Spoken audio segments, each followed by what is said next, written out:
Iniutos na ni Pangulong Ferdinand R. Marcos Jr. ang rehabilitasyon para sa mga nasirang eskwelahan sa Cagayan dahil sa Bagyo Marce. Ang detalye sa balitang pambansa ni Dina Villacampa na Radyo Pilipinas, Tuguegarao.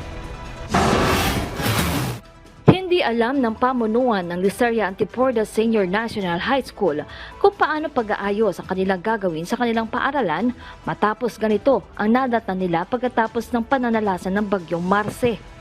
Walang bubong ng mga silid-aralan, basag-basag ng mga bintana, nahulog ng mga kisame, nagkalat ng mga yero, sadyang delikado para sa mga mag-aaral. Ayon kay School Principal Ninfa Alagao, totally damaged ang kanilang mga school building.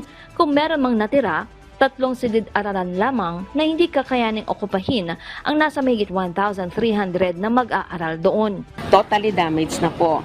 Actually, we only have 3 classrooms available for face-to-face classes. We cannot compromise also the safety of our students. Dahil sa tabig dagat, laging nakakapagtala ng sira ang eskwelahan tuwing may bagyo sa extreme northern Luzon.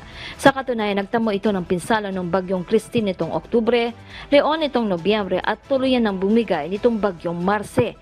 Kaya ang hiling nito, rehabilitasyon ng buong eskwela at nang may ligtas na papasukang paaralan ang mga mag-aaral doon. Panawagan ko na lang po siguro, ma'am, is to release the budget immediately so that we can continue the face-to-face classes. So that the learners can still come to school face-to-face at mas may matutunan yung mga bata rather than staying at home with their modules. Mismo ang Pangulong Ferdinand R. Marcos Jr. ang nakakita sa kalagayan ng paaralan nang ito ay bumisita sa Bugig. Ang atas nito, maagap na pagpapagawa ng mga nasirang mga paaralan at mga estruktura sa probinsya. Pagka bagyo, pagkasalanta, pagka may magkaroon ng disaster, ay lagi namin sinasabi, hindi kaya ng isang department gawin lahat. At kaya ang tinatawag namin, ginagawa po namin ay what we call the whole of government approach. Malaki naman ang pasasalamat ni Bugey Mayor Licerio Antiporda III maging ni Cagayan Governor Manuel Mamba sa agarang tulong na ibinigay at ibibigay pa ng Pangulo sa mga nasalanta ng bagyo sa lalawigan. Anila, sadyang nagkukulang na ang pondo ng Bugey maging ng probinsya dahil nagamit ito sa nagdaang mga bagyo na tumama sa Cagayan. Tingnan natin, no? And I'm sure hindi magpa-promise sa Presidente kung hindi nila gagawin ito. Sinabi naman niya kanina, hanggang kaya nila.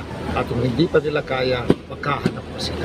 Sa ngayon, habang wala pang ligtas sa silid-aralan sa Licerio Antiporda Senior National High School, alternative delivery mode ang ipinapatupad sa naturang eskwelahan maging sa lahat ng paaralan sa probinsya na nagtamo ng sira. Batay sa tala ng Schools Division ng Cagayan, umaabot sa 1,258 na silid-aralan ang sinira ng Bagyong Marce mula sa 10 coastal municipalities ng lalawigan, kung saan aabot din sa mahigit 24,000 na mag-aaral ang na-displace o walang classroom na magagamit. Mula sa Radyo Pilipinas, Tuguegarao, Dina Villacampa, Balitang Pambansa.